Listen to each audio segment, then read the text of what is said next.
Assalamualaikum Sobat Football United, ringan amatiran ala gua. Seperti biasa, sebelum pertandingan gua akan membahas konferensi pers.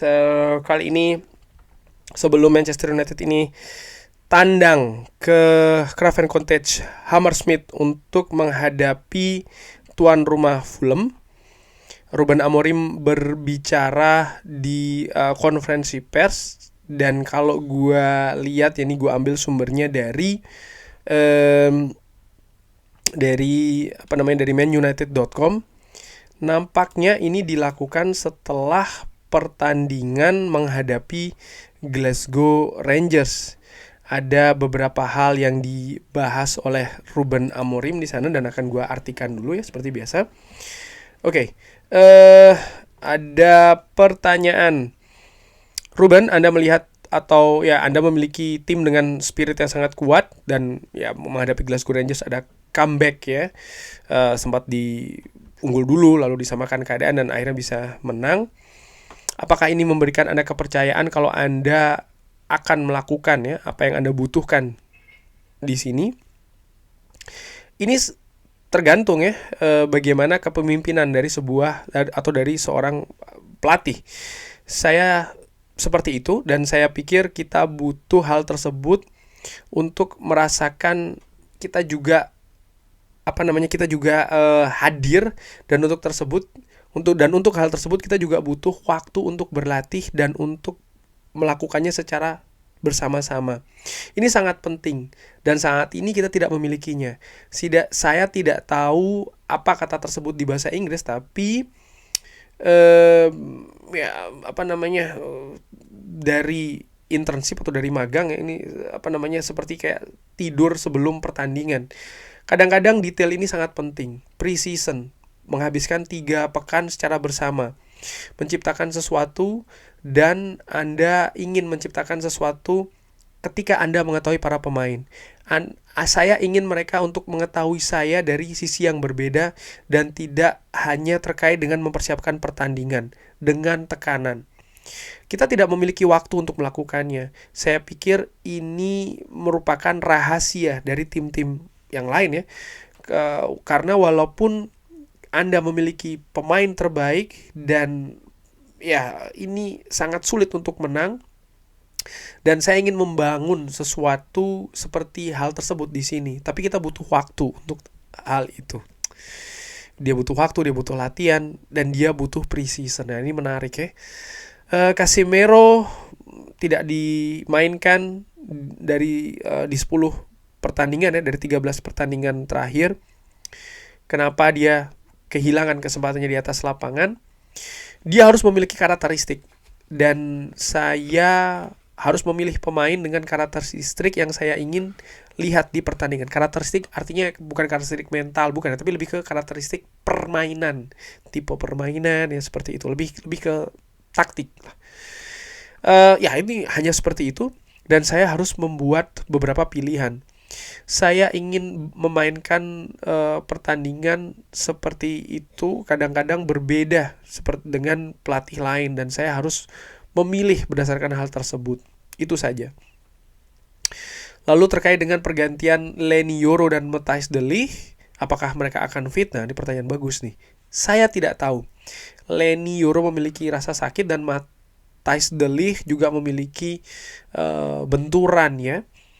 Jadi Leny Yoro pun juga sedikit kelelahan. Dia bermain lebih banyak dalam momentum ini. Jadi kita harus sangat berhati-hati. Kita akan lihat, saya tidak tahu. Pertanyaan terkait dengan Luke Shaw, apakah akan bermain dalam 2 pekan? Oh tidak, dia akan fit untuk latihan dengan tim. Lalu kita harus mulai lebih dengan menit-menitnya. Kita tidak memiliki waktu yang banyak untuk latihan. Kita harus memberinya latihan ataupun latihan di 10 menit. Lalu dia harus melakukan pekerjaan ekstra untuk meningkatkan kebugarannya. Saya tidak tahu apakah ini adalah 2 pekan ya untuk mulai latihan, sebelum saya pikir saya memberinya menit bermain. Jadi ada proses-proses yang harus dilakukan oleh Luke Shaw, tapi menurut gue dari apa yang dikatakan oleh Ruben Amorim nih lebih ke kebugaran, artinya cederanya sudah sudah sembuh, tinggal kebugaran, fitness ya, untuk bisa kembali lagi ke atas lapangan. Tapi nampaknya masih ada waktu. Menurut gua sih mungkin sekitar dua pekan sih ya, menurut gua sih secara dengan amatiran minimal untuk Luke Shaw ini bisa kembali lagi. Oke, terkait dengan apakah Anda bisa mengatakan perkataan yang Anda katakan terkait dengan performa Bruno Fernandes di tim ini, karena ada banyak pemain yang dah hadir dan dia adalah kapten Anda, pemimpin Anda. Ruben Amorim mengatakan, ini Ruben Amorim yang mengatakan, bukan gua loh ya. Dia adalah pemain top dan banyak orang berbicara terkait dengan frustrasinya. Dan mereka selalu berbicara terkait dengan tangannya di atas di udara ya. Kadang-kadang ini bukan hal yang bagus untuk dilihat, tapi Anda harus melihat dari sisi yang lain. Ketika kita ini di bawah tekanan, dia selalu merupakan orang yang menginginkan bola. Dia selalu tersedia dan itu sangat penting, khususnya di Premier League. Dan setelahnya dia bisa berlari, dan dia berlari banyak, dia bisa berjuang, dia bisa fight. Dia memiliki dua sisi dan saya ingin membantu dia untuk mengatur di dua situasi. Kita sangat beruntung untuk memiliki seorang pemain seperti Bruno Fernandes. Kadang-kadang dia melakukan kesalahan seperti pekan lalu, tapi dia tetap sangat penting dan dia memiliki passion. Ini sangat penting untuk menjadi seorang pemain sepak bola ya. Nah, ini Ruben Amorim yang mengatakan ya. Jadi gue juga kadang-kadang masih belum mengerti benar nih kenapa kok banyak orang mengatakan ya Bruno out, Bruno jual saja, tim ini nggak akan kemana-mana kalau ada Bruno. Wow, selama ini kemana aja? Artinya kau tidak melihat ya perannya vitalnya Bruno Fernandes di tim ini sebesar apa begitu. Salah satu contoh ketika Bruno bermain jelek sorry ya, pengaruhnya sangat besar di atas lapangan. Sevital itu menurut gue. Itu salah satu contoh. Ruben, terkait dengan Marcus Rashford ya, apakah dia tetap akan berada di klub ini bulan ini? Saya tidak tahu, saya sangat tidak tahu. Kalau dia stay, apakah Anda akan mengintegrasikan kembali dia? Teman-teman, 8 hari sampai dengan akhirnya. Lalu kita akan melihat bagaimana akhir dari transfer window, lalu kita akan berbicara lebih ketika waktu itu datang.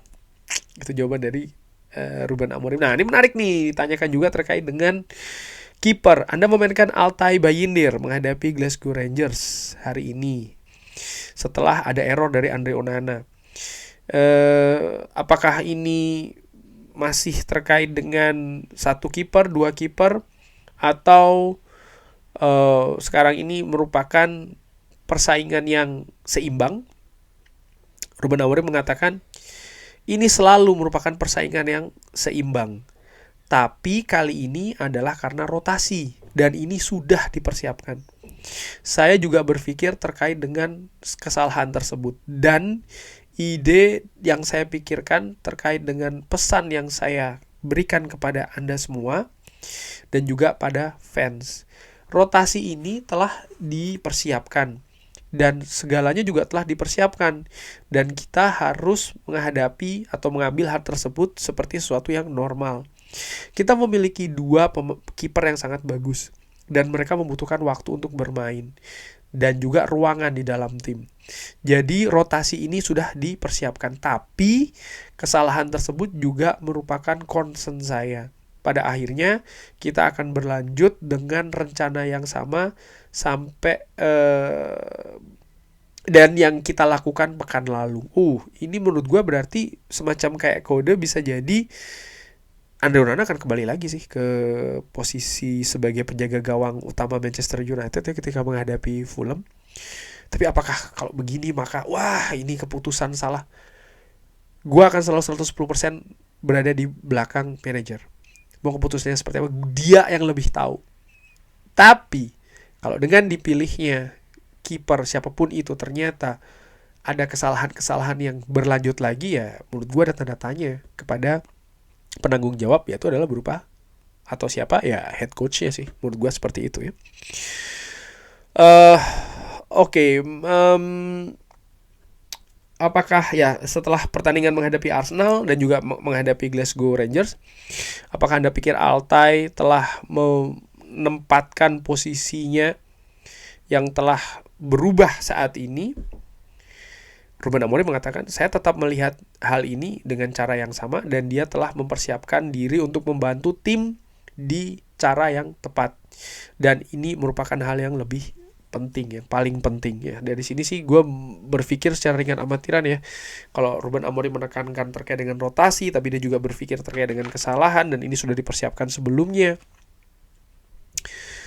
Bisa jadi karena memang yang dimaksud dengan rotasi dan sudah dipersiapkan sebelumnya adalah ya dilakukan rotasi ketika memang ada kesalahan dari kiper utama. Tapi apakah akan seperti ini terus dari jawaban Ruben Amorim ya? Sorry kalau gue lihat ini banyak yang mengatakan juga ini merupakan cara yang sama dan lain-lain. Ya nampaknya tidak akan selamanya Altay Bayindir ini menjadi kiper nomor 1 dari Manchester United. Selama ada perbaikan yang terjadi, nampaknya perubahan itu juga akan kembali lagi. Artinya Onana balik lagi. Dan sekali lagi ya, gue tidak dalam posisi mengatakan wah Onana parah, pasti kok akan kalah segala macam. Gak, buat gue tuh, menurut gue secara amatiran agak sedikit kurang beralasan. Bukan berarti gue membela tuh seperti apa, enggak ya.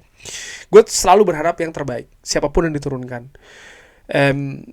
Menjual Onana saat ini tidak pernah dibahas di media. Dan menurut gue pun juga dari sisi keuangan PSR dari Manchester United ini akan membuat situasi yang lebih rumit karena perhitungannya ya Onana harus laku dengan angka sekian dan dengan performanya yang masih seperti ini, situasi itu nampaknya akan sulit.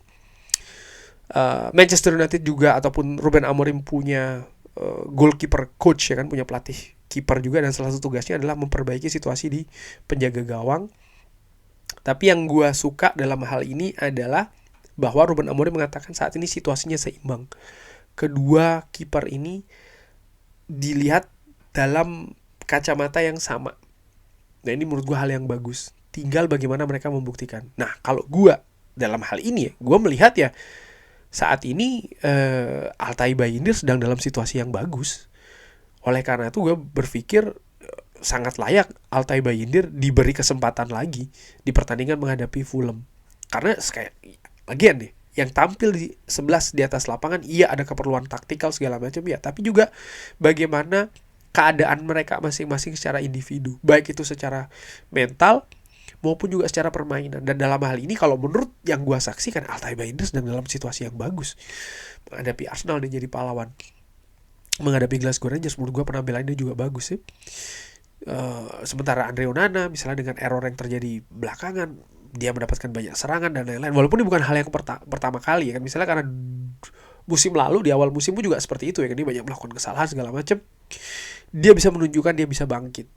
Nah, tinggal kali ini nih bisa tidak dia melampaui hal tersebut dengan cara yang ditunjukkan di lapangan latihan. Ya dong, karena itu yang bisa jadi pertimbangan saat ini kan. Kalau saat ini kan belum, ya Altay Bayindir sih menurut gue yang menjadi pilihan utama. Menarik juga bahwa situasi seperti Andre Onana yang saat ini jadi bulan-bulanan ini kan bukan yang pertama di Manchester United. Harry Maguire 3-4 musim yang lalu juga dalam situasi yang kurang lebih sama, menjadi bulan-bulanan. Bahkan salah satu puncaknya ada banyak sampai ada politisi di Afrika kalau tidak salah kan memakai nama Harry Maguire di salah satu pidatonya bahkan dan lain-lain. Artinya separah itu serangannya.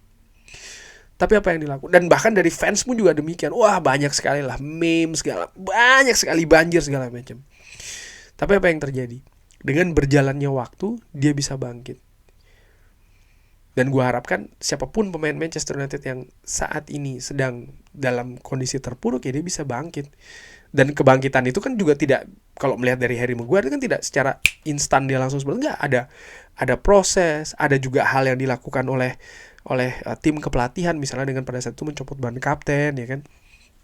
Lalu diberikan posisi mungkin bukan posisi utama segala macam, ada treatment yang diambil sehingga akhirnya Harry Maguire bisa kembali lagi.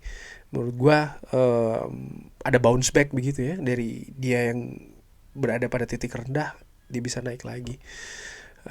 ini hal yang menarik juga sih, karena gua dalam posisi ketika pemain Manchester United situasi tidak bagus, ya gua secara rekan amatir gue tidak akan menyerang ya, mengatakan dia ini, dia itu segala macam. Selama dia masih berbaju Manchester United, berlambang Manchester United, dia bekerja di Manchester United, dia berjuang di Manchester United, ya sudah. Keputusanmu seperti apapun ada di tangan pelatih. Sesimpel itu sih menurut gue. Tapi kalau keputusan pelatih atau keputusan yang diambil ternyata kok banyak tidak tepatnya, ya penanggung jawabnya di sebuah squad jelas juga kan siapa. Itu saja sih menurut gue. Tapi gue harapkan semua bisa lebih baik lagi dari situasi saat ini. Kurang lebih seperti itu.